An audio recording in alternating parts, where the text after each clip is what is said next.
Malamig na ang simoy ng hangin nang pumasok sa bahay ni Cassandra.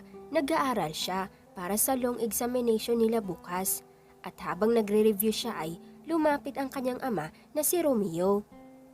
"Anak, bakit hindi ka pa natutulog?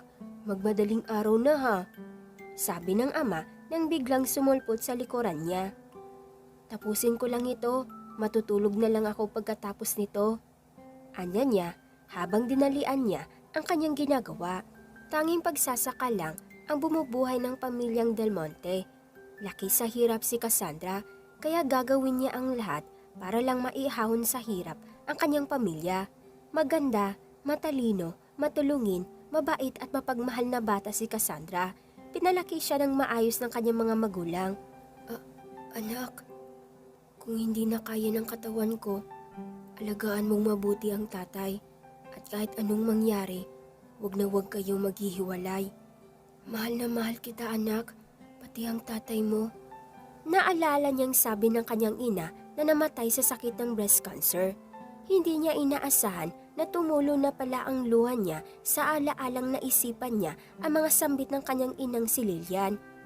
Natapos na siya at nagligpit ng mga gamit. Pumasok na siya sa kwarto upang matulog na. Ngunit inulan ng putok at bala ang kanilang bahay.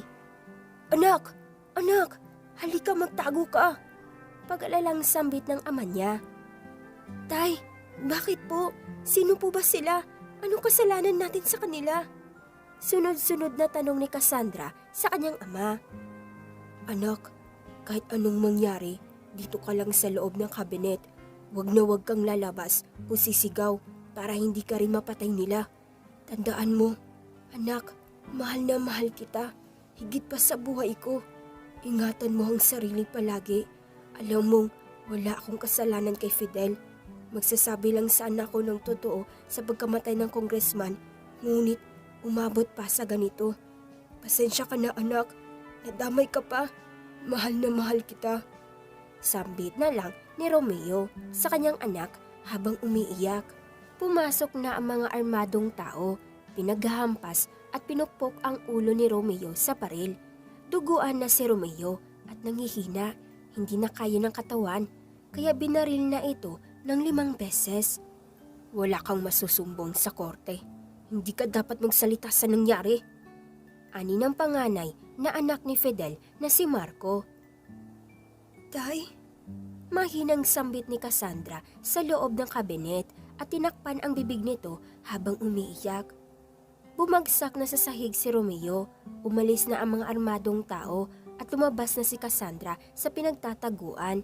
Niyakap niya ito at punong-puno ng galit sa sarili sa panahong iyon si Cassandra. Nagdadaloy ang mga luha na parang hindi natitigil. "Isusumpa ko, ipaghihiganti kita itay. Gagawin ko ang lahat para lang matikman nila ang pinakamasarap na paghihiganti ko sa tamang panahon. Alam kong wala kang kasalanan sa lahat na nangyayari dahil nasaksihan mo lang ang pagpatay ng congressman na iyon na kalaban niya sa politiko. Pangako po, hahanapin ko ang hustisya sa pagkamatay mo itay." Tugon ni Cassandra sa sarili na basang-basa sa luha ang kanyang katawan.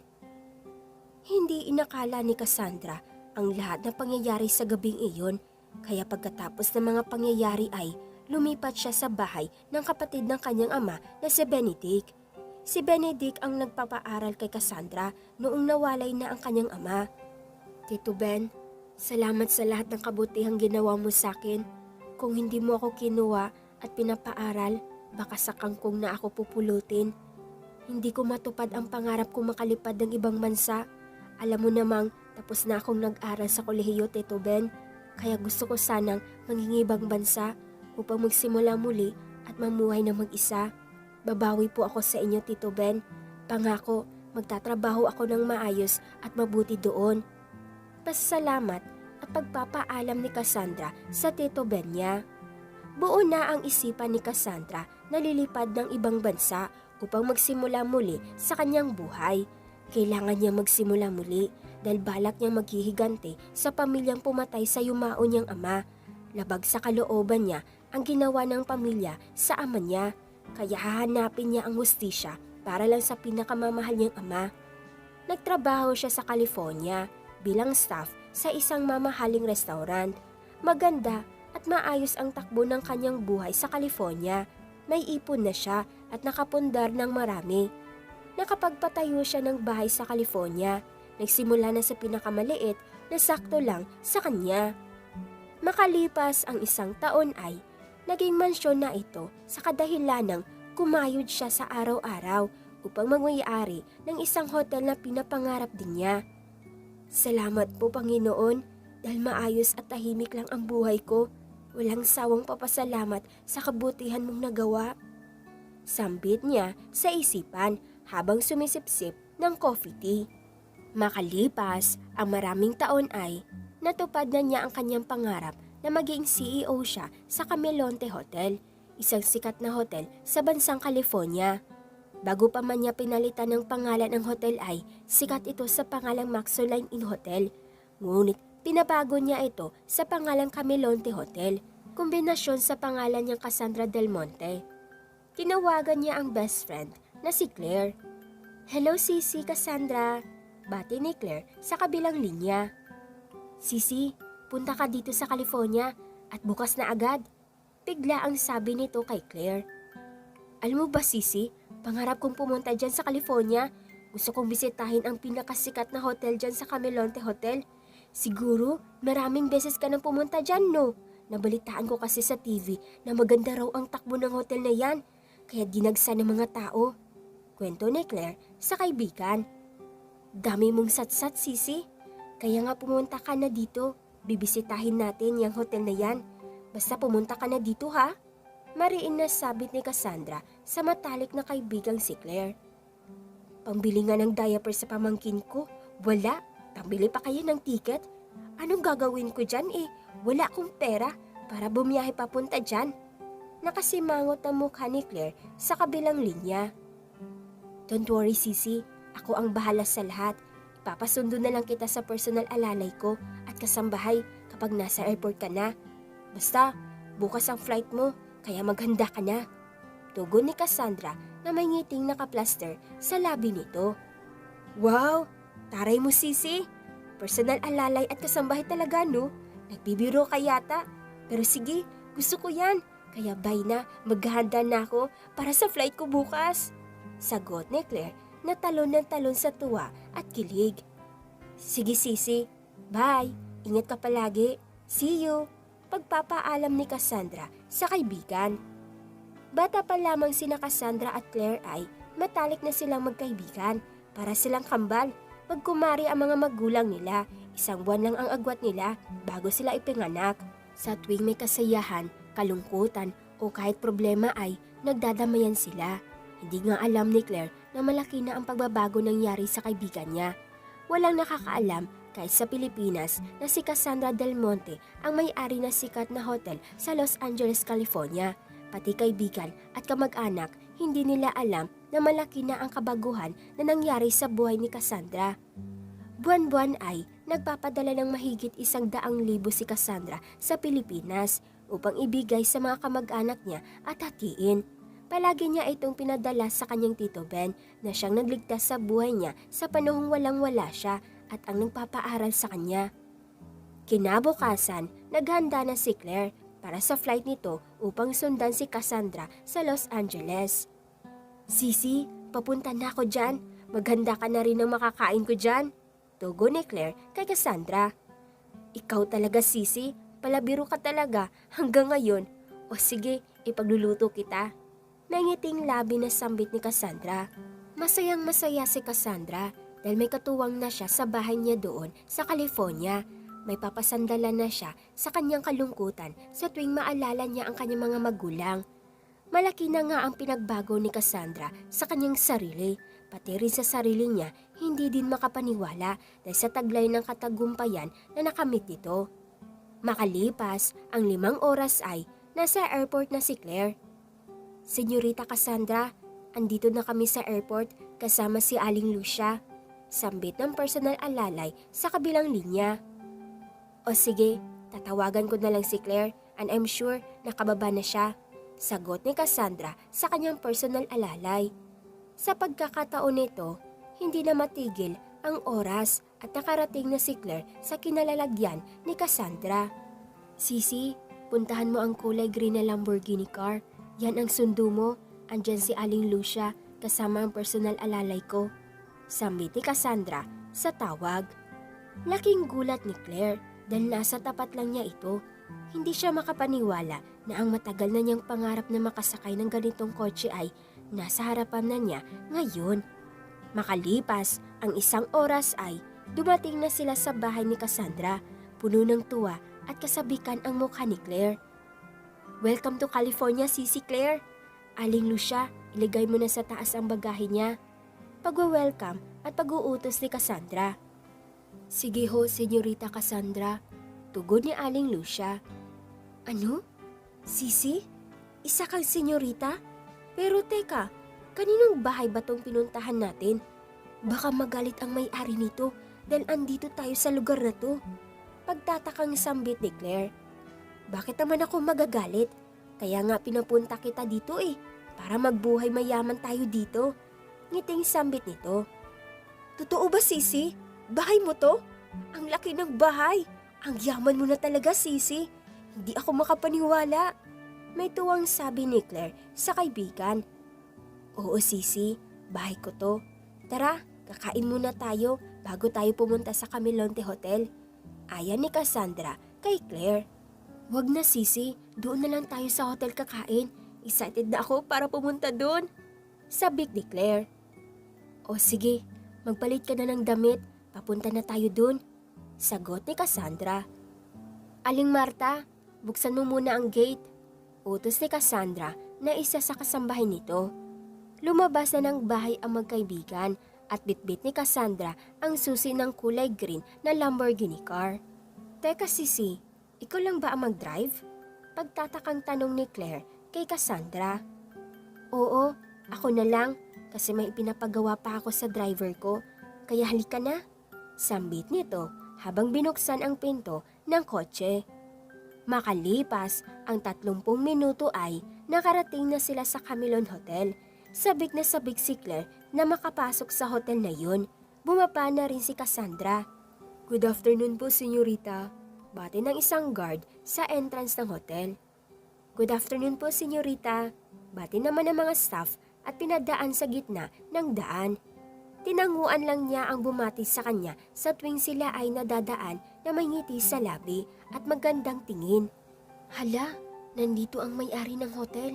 Bulong ng isang Pinay na domestic helper sa kaibigan nito. Oo nga pala, si Senyorita Cassandra yan. Bulong pa nila. Parang tumigil ang mundo ni Claire habang nakasunod kay Cassandra. Hindi inaasahan ni Claire na si Cassandra pala ang may-ari ng Camilonte Hotel. Sisi, okay ka lang ba? Pagtatanong ni Cassandra kay Claire. Ah, yes Sisi, I'm fine. Sagot nito at tumango na lang. Kinabahan si Claire na may halong tuwa at sabik dahil hindi siya makapaniwala na ang pinakasikat na hotel ay pagmamay-ari ng kanyang matalik na kaibigan. Nagpunta ang lahat ng staff sa hotel sa conference room upang ipakilala si Claire. Hi everyone! Let me introduce my best friend. She is Claire Pareja. She is my childhood best friend. So meet her. Pagpapakilala ni Cassandra sa lahat ng staff. Thank you, Sisi. Cheers! Sambit na lang ni Claire kay Cassandra habang hawak ang baso ng wine. Mahigit 1 linggo na si Claire sa Camilon Hotel. Marami na rin siya nakaklose aside from Pinay domestic helper and staffs. Si Tito Benedict naman ay nakausap ni Cassandra kahapon ng umaga at maayos naman daw ang lagay doon sa Pilipinas kaya panatag ang loob ni Cassandra. Good morning, Sisi! Masiglang bati ni Claire na makalapit siya sa lamesa ni Cassandra habang sumipsip ng chocolate drink. Anong good sa morning? Sarkastiko ang tono ni Cassandra. Ewan ko sa'yo, sagot naman ito. Joke lang, Sisi. Pagbibiro naman ito. So, kamusta na? Anong plano mo ngayon? Pag-iiba na kausap ni Claire. Ewan ko, desperada na ako makapaghigante para sa hustisya ng tatay ko. Sambit ni Cassandra at sumipsip na lang sa chocolate drink na nasa harapan. Calm down, Sisi. kaya natin to. Ikaw pa, nagawa mo nga na maging isang CEO sa pinakasikat na hotel. Pangako, matutupad mo din yan ang hustisyang hinahanap mo. Sambit na lang ni Claire kay Cassandra. Nang matapos na silang mag-almusal ay, nagpasya sila na mag-swimming. May swimming pool sa likod ng Camelon Hotel para sa mga dayuhan na gusto magpalamig sa hotel na iyon, kaya pwedeng-pwede ito maliliguan. Oh, may swimsuit ka ba nadala? Wala, nasa labahan pa. Wala lang akong plano na magdala ng ganyan. Hay nako, halika, dun sa nipahat ko, marami pa akong extra swimsuit. Pagaya nito, na makapasok sila sa loob ay, agad niyang binigyan ng extra swimsuit si Claire. Nagpunta sa nipahat si Cassandra para doon magpalit ng damit. When Claire went outside, Cassandra is sitting on the hammock while waiting for her.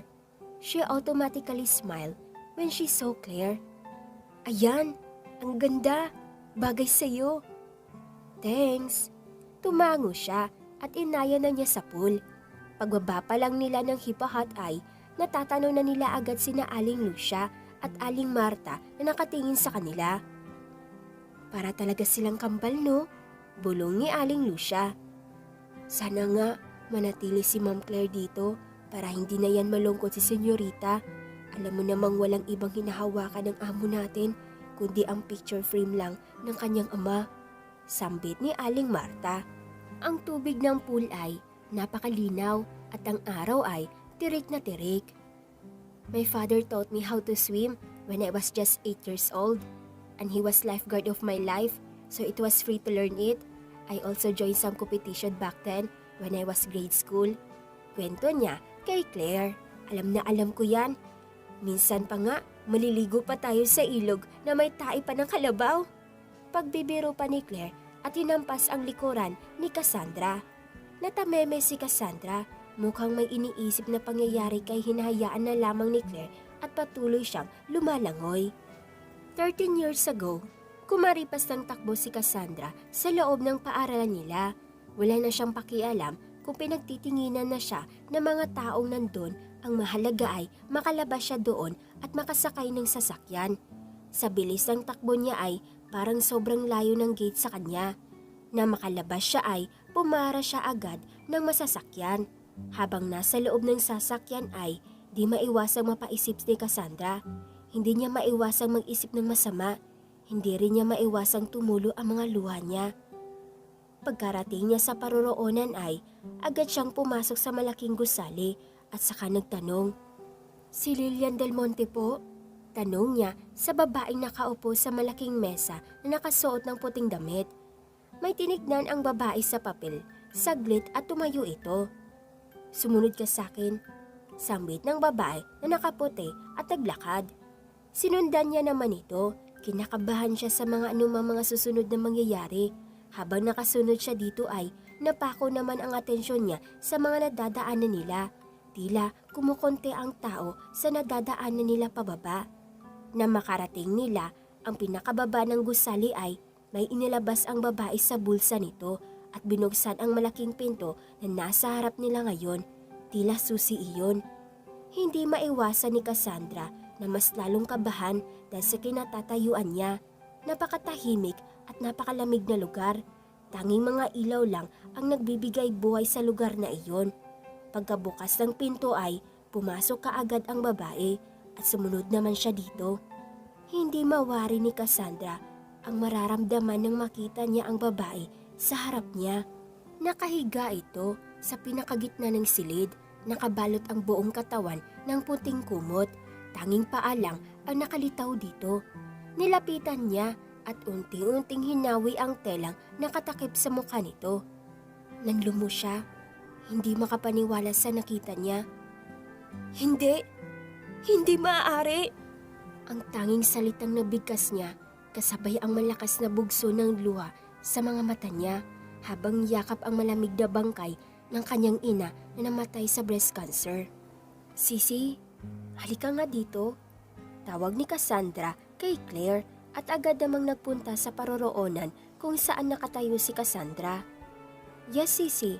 Anong meron? Tanong ni Claire habang nakakindat ang mga mata nito. Wala sisi, naisip ko lang sina nanay at tatay. Uwi muna tayo sa Pilipinas. Gusto kong bisitahin ang mga puntod nila. May lungkot na sabi ni Cassandra at halatang nangungulila. Okay sisi, walang problema, kaya gora ako dyan. Sagot nito na may ngiti sa labi habang nagyayakapan. Lumipas ang ilang mga linggo, dumating na sila sa Pilipinas at dumiretso sila sa bahay ng Tito Benedict niya. Nasa plano na ni Cassandra ang lahat na paghigantihan ang pamilyang Romano, kaya rin siya nagbalik ng Pilipinas. Magagawa na lahat ni Cassandra ang kaya at gusto niya na walang nakapagpigil sa kanya, kaya naging matalino siya sa lahat ng plano. Matalino, mabait, mapakumbaba at maintindihin si Cassandra. Pero sa mga araw at oras na ito, ilalabas niya muna ang tunay na nasa loob ng pagkatao niya. Hi Tito Ben, kamusta po kayo? Matanda na po kayo ha? Pagbati ni Cassandra at sabik na yakapin ito. Oo anak, bakit hindi ka man lang nagsabi na uuwi ka pala dito? E di sana masundo ka namin ng tita mo. Tugon nito habang nakayakap pa rin sa isa't isa. Okay lang po tito, kaya naman namin ni Claire kaya hindi ko na kayo inabala. Gusto ko kasing bisitahin ang puntod ng mga magulang ko. Miss ko na kasi sila, kaya biglaan lang ang pag-uwi ko. Pagpapaliwanag ni Cassandra sa Tito Ben niya habang nakayakap pa din. At nang matapos, nagpaalam na muna sila sa Tito Ben niya para puntahan ang puntod ng kanyang mga magulang. Tumigil muna sila sa isang flower shop at bumili ng bulaklak para pasalubong. Pinabalot na niya sa babae at binayaran saka umalis. Sakto naman pagkalabas nila ay may nakasabay silang lalaking may bitbit na isang malaking bouquet ng puting rosas. Nakasombrero ito ng itim na halos hindi na makita ang muka at nakashades. Tinignan lang sila nito at saka tuluyan ng lumabas. Ilang minuto ang nakalipas ay dumating na kami sa puntod ng magulang niya. Tungkol sa trabaho, sa kaibigan, kalungkutan, kamag-anak, habang nakinig lamang si Claire at halatang may kalungkutan din ang damdamin ni Claire. Magsisimula na ako sa plano ko, Sisi. Unang hakbang ay gagawin ko na. Sambit ni Cassandra na may namumuong luha sa mga mata nito. Alam na alam ni Claire ang punong-puno ng galit ang damdamin ni Cassandra, kaya hinayaan na lamang niya ito. Paano yung pangalan mo, documents at mga social media accounts? Tanong ni Claire na may kasamang pagbabala at pag-alala. Nagawan ko na ng paraan. Lahat ng autobiography ko ay nalinis ko na. Simula ngayon, habang sunod-sunuran ka sa akin, ilis ang itawag mo sa akin. Ilis ang bago kong pangalan dito sa Pilipinas. At yun ang alam ng taga rito. Nabigla si Claire sa sinabi.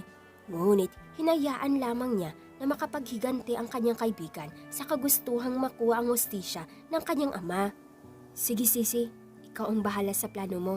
Susuportahan kita kasi you deserve it, kaya kayang-kaya yan.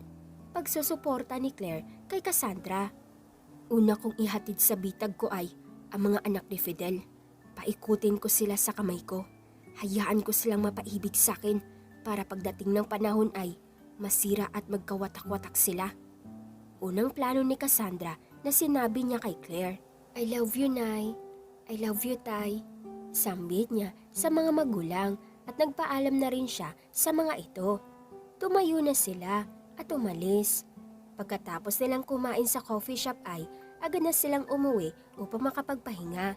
Sa bahay ng Tito Ben siya umuwi dahil pinaghandaan siya nito ng kwarto para sa kanya. Makalipas ang ilang oras, gabi na at may kalungkutang namumuo sa damdamin ni Cassandra. Lumabas siya sa bakuran ng bahay kung saan may lamesa at upuan. Gusto niya mapag-isa sa gabing ito. Pinlano niya ng maigi ang lahat na gagawin niya para sa pamilyang Romano.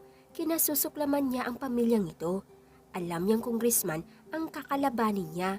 Ngunit wala siyang pakialam dahil hustisya ang gusto niyang makuha. Kukunin niya ang gustong kunin. Kahit marami man ang taong tatapakan niya, gagawin pa rin niya parang lamang sa kanyang ama. Hindi napansin ni Cassandra ang luhang dumadaloy sa pisngi niya. Luhang may namumuong galit.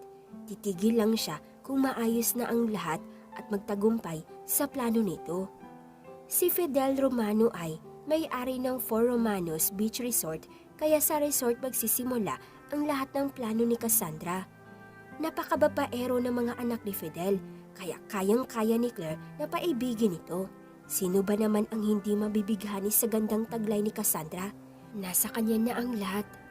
Maganda ang tirik ng araw kaya naisipan ni Cassandra na maligo sa Four Romanos Beach Resort at simula na ang hakbang ng plano. Makalipas ang ilang minuto ay dumating na si Cassandra sa resort na mag-isa. Anong specialty ang pinakamasarap niyo rito, sir? Tanong ng babaeng kausap ni Marco. Hindi na pinansin ni Marco ang babaeng nakausap niya dahil nakapokus ang mga mata niya kay Cassandra na paalis ang tuwalyang nakatakip nito. Si Marco ang panganay sa anak ni Fidel. Matalino, matapang at gwapo. Ngunit kinasusuklaman niya ito. Isa sa pumatay sa ama ni Cassandra ay si Marco. Kasama ito sa gabing iyon nung namatay ang ama niya. Rumampa ang kagandahang may taglay si Cassandra. Suot-suot nito ang kanyang makulay na swimsuit. Dumiretso ito sa malalim, dala-dala ang salbabida. Sa hindi inaasahang pangyayari ay nalunod si Cassandra. Tumawag ito ng tulong. "Tulong! Tulong! Tulong!" Sigaw niya habang unti-unti na siyang malulunod sa malalim. "May nalunod! Babae! Babae nalunod!" Sabi ng isang babae na naliligo sa resort. Na makarinig ang apat na magkakapatid ay dali-dali itong tumakbo upang tulungan si Cassandra. Unang dumating sa paroroonan ni Cassandra ay si Marco, kaya alalang-alala ito sa kanya. "Miss Beautiful, okay ka lang?" Tanong lang ni Marco habang may maraming tubig na lumabas sa bibig ni Cassandra. Maraming tubig ang nainom ni Cassandra, kaya pulang-pula ang kanyang mga mukha. Kumuha naman ng tubig na maiinom ang pangalawang kapatid na si Ross upang mainom ni Cassandra. "Kuya, kuha lang ako ng tubig na maiinom." Sambit nito at dali-daling tumakbo papunta sa isang rest house na tinambayan nila. Hinubad naman ni Joseph ang pangatlong kapatid ang kanyang jacket upang ipasuot kay Cassandra. "Miss, eto, suotin mo muna ito para hindi ka giginawin." May pag-alalang sabi ni Joseph kay Cassandra. Dumating na si Ras, dala-dala ang tubig. "Salamat po sa inyo, ang bait-bait niyo naman." "Teka, magkakapatid ba kayong apat?" Diretsang tanong ni Cassandra sa apat na magkakapatid na nakapalibot sa kanya kahit alam naman niyang magkapatid sila. "Alam niyo, sobrang gwapo niyo. Siguro maraming nagagusto sa inyo. Halata naman, di ba?" Dagdag at pabiro niyang sabi. Ngunit alam nilang hindi biro iyon. "Maganda ka rin, miss. Para kang hulog ng langit. Ang iyong ganda ay nakakabigani." Tugon ni Leo, ang nakakabatang kapatid. "Ako nga pala si Ellie Sanchez. Salamat sa tulong niyo." Pagpapakilala ni Cassandra sa apat. Nagsimula na ang plano ni Cassandra. Pinalabas niya si Elise ang kanyang pangalan. Walang kamalay-malay ang mga Romano na paroroon na ang babaeng maghiganti sa kanila. Paghiganting matitikman nila sa araw ng gusto ni Elise. Nakangiti lamang ang apat na parabang unti-unti na itong pumasok sa bitag ni Elise.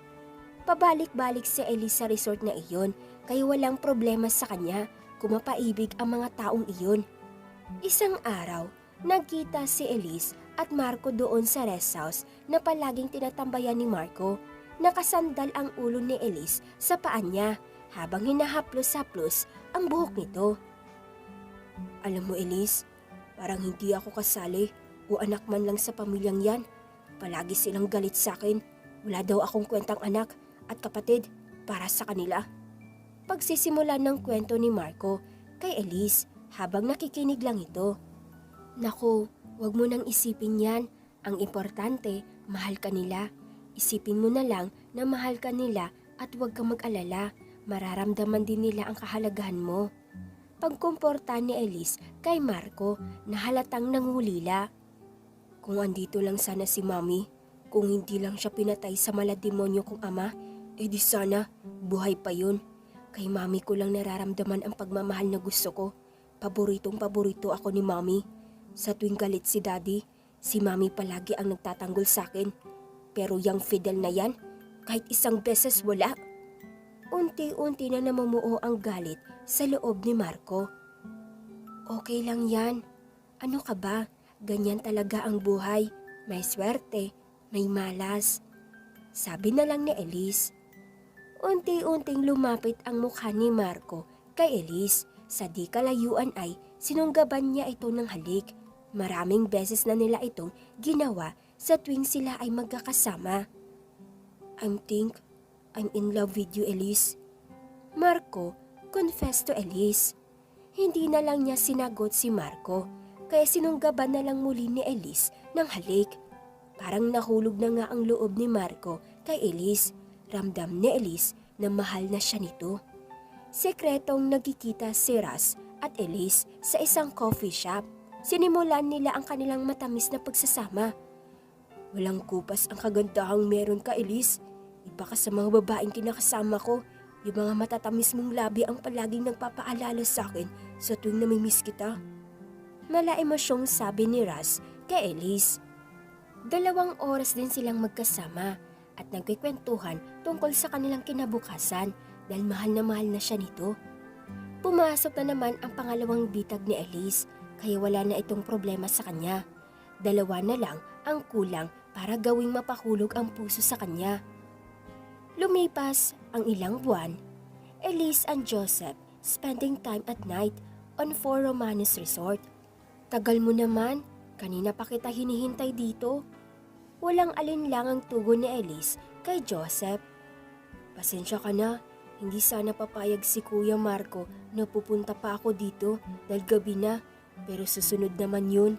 Sagot na lang ni Joseph kay Elise. Alam ko naman, gusto mo ako. Huwag mo nang patagalin pa. At sanay naman akong tinitikman ng ibang lalaki. Kaya wala lang yun sa akin. May pang-aakit na sambit ni Elise kay Joseph. Tumawag si Marco kay Joseph. Narinig ito ni Elise at alam niyang pupunta ito sa panaroonan nila. Dali-dali sinunggaban ni Elise ng halik si Joseph at kapag darating na si Marco ay palabasing bigla siyang hinalikan ni Joseph. Han, tignan mo to, bigla akong niyakap at hinalikan. Ang bastos niya, alam naman niyang boyfriend kita. Pagpapanggap na sambit ni Elise habang papuntang payakap ni Marco. Walang pang-alinlangan sinuntok si Joseph ni Marco kaya tumawag ng tulong si Elise. Baliw ka ba, Elise? Ikaw ngayon nagpapapunta sa akin dito tapos ako pa yung gawin mong bastos? Wala ka talagang kamodo-modo? Pagdedepensa ni Joseph sa sarili. Tulong! Tulong! Sigaw ni Elise habang dali-dali namang pumunta ang security guard sa paroroonan nila. Kapatid kita, Joseph. Kaya wag na wag mong lalapitan ang girlfriend ko kung ayaw mong patayin kita. Galit na sambit ni Marco kay Joseph.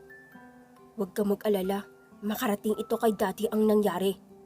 Sambit na lang nito at dali-daling tumakbo papunta sa mansyon.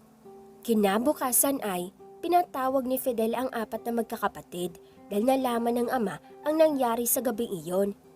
Alam mo, walang iya ka talaga. Gusto mo pang patayin ang kapatid mo? Alam mo naman rin na sampid ka lang sa bahay na ito. Kung hindi lang dahil sa mami mo, matagal na kitang pinalayas dito. Pero ngayong patay na ang ina mo, kahit anong oras, pwede kitang palayasin dito sa oras na uulitin mo pa yon. Galit na sambit ni Fidel kay Marco at pinagtatangka ang susuntukin. Girlfriend ko yun, Dad. Inahas niya ang walang hiyang Joseph na yan.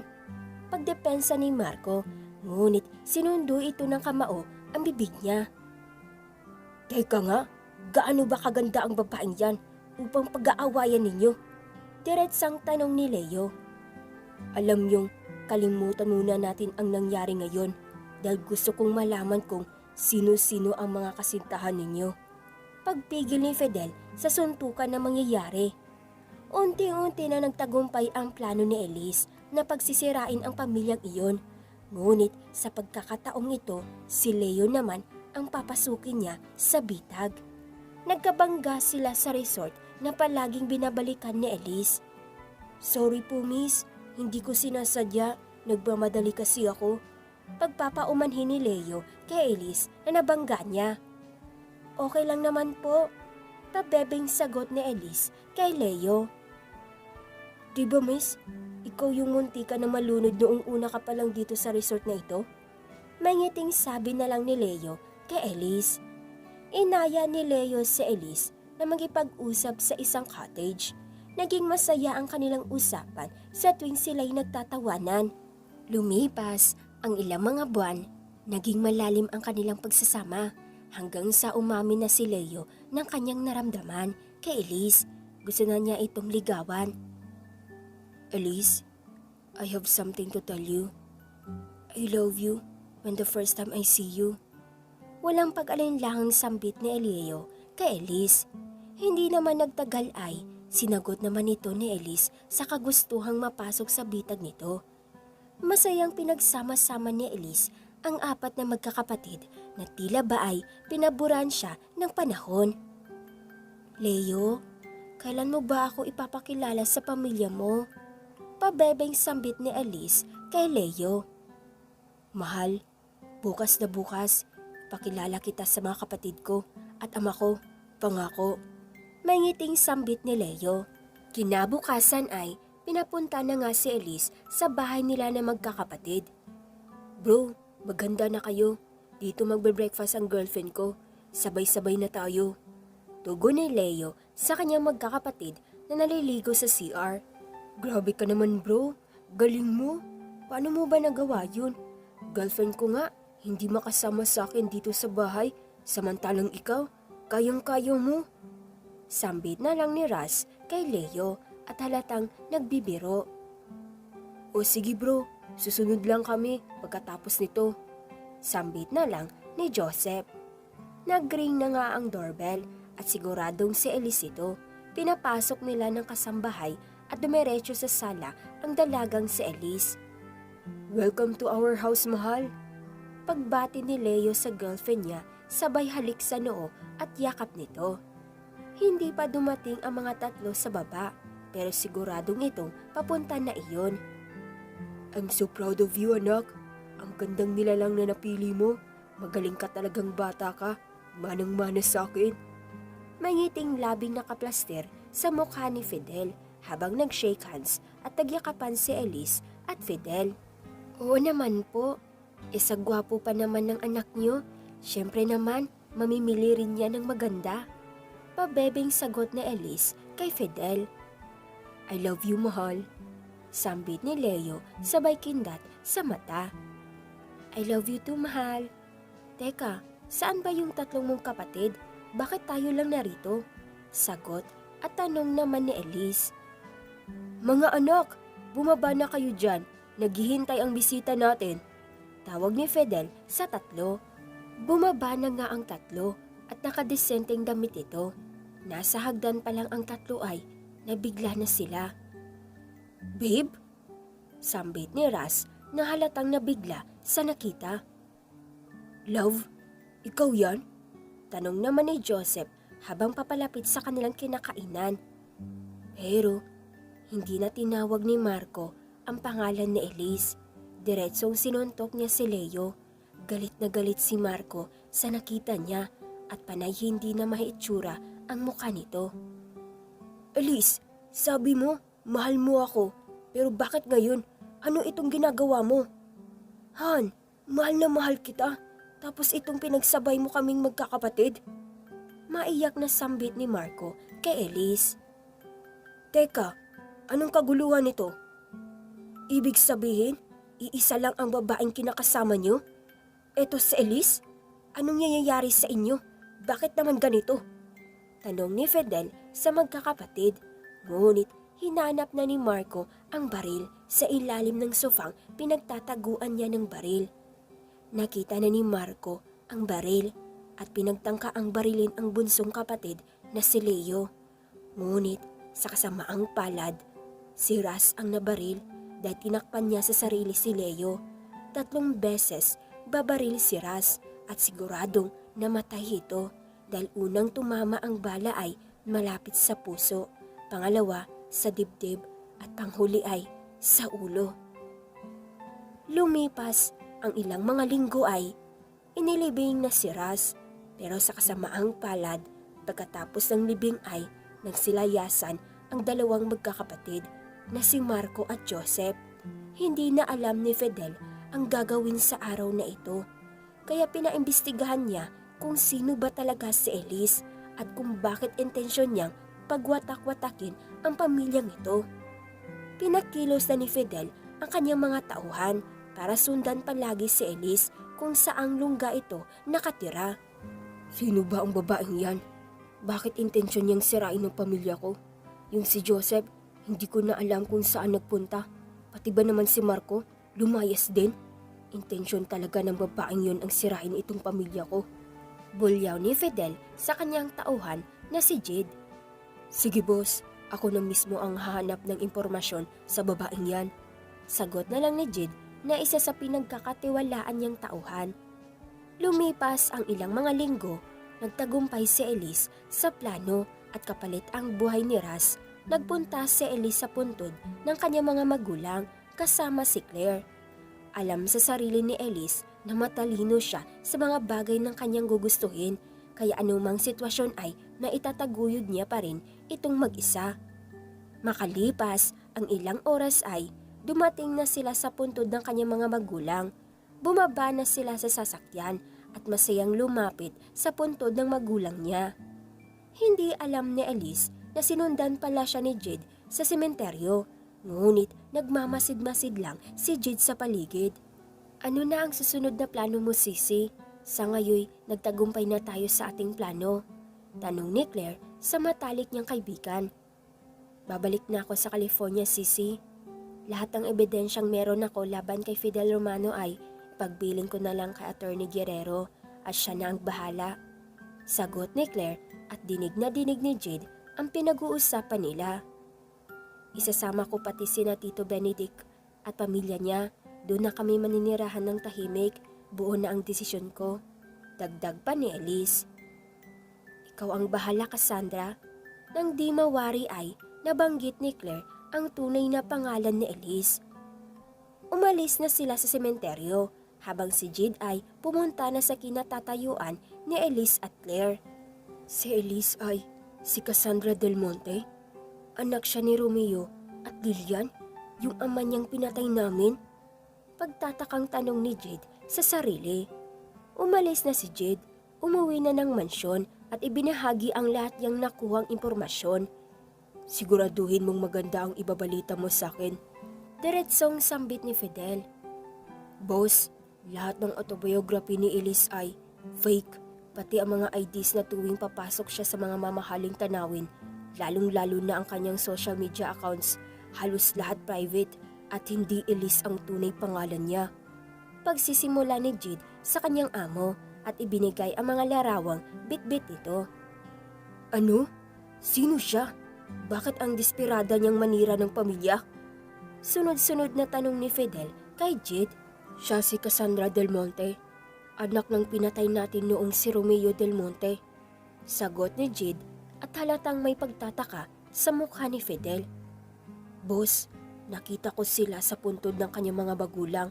Narinig ko rin kasama yung matalik na kaibigan noong bata pa sila. Aalis raw sila papunta sa California. Dagdag pa ni Jade. Hindi na sinabi ni Jade tungkol sa mga ebidensyang narinig niya para kay Fidel. Gustong tumistigo si Jade sa kabila ng lahat ng nangyari sa kamay ng amo niya. Dinakip ng mga pulis si Fidel at ang mga tauhan nito habang nasa ibang bansa na ang pamilya ni Cassandra. Sinabi na rin ni Cassandra ang kanyang tunay na pangalan. Nilinis ni Cassandra ang kanyang pangalan para sa paglipat nila ng ibang bansa. Magtagumpay na nakapaghiganti si Cassandra sa pagitan ng payapang paghihiganti para sa kanyang yumaong ama na walang kasalanan at inosente. Natapos rin ang paghihiganti na meron si Cassandra at ngayon mapayapang namumuhay kasama ang pamilya na meron siya sa California. Wala mang pag-ibig na meron siya ngayon, subalit ang kanyang puso ay labis na pagmamahal at saya ang naramdaman dahil nakuha na niya rin ang hustisya na kay tagal na niyang hinahanap. Hanggang dito na lang nagtatapos ang kanilang kwentong apat na magkakapatid na bilyonaryong nag-aaway dahil sa iisang babaeng masekreto. Pero hindi nila alam na ito pala ang babaeng sisira sa kanilang magkakapatid at isang pagpapanggap lang pala ang ginawa ng dalaga. Sana'y may natutunan kayo sa kanilang kwentong labis na pagmamahal. Muli, maraming salamat mga katwini sa pagtangkilik ng mga videos ko.